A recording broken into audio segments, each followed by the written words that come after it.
Ito ang aking Rome tier list updated as of October 2025. Now, this is the most interesting part dahil narito na tayo sa Project Next kung saan nire-reward ang mga aggressive na roamers na kaya talagang bumabad sa loob ng mga junglers ng kalaban. Kaya kung napapansin nyo, ang ating mga S plus meta ay yung mga kaya mag-sustain sa front lines and of course kaya makipagsuntukan ng pangmatagalan. We have the Chip, Khalid, Hilda, even the Grok and the Gatot Kacha, pati na rin yung Kaleya. Yun yung mga legit na kaya talagang tumagal sa loob ng jungle ng kalaban while having ways to either shield themselves or heal themselves para hindi sila uwi ng uwi.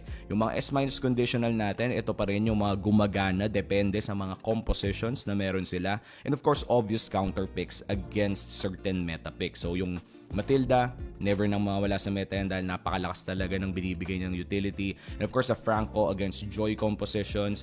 And kung pick off centric talaga, tas palo naman yung show mo, show is still always going to be there.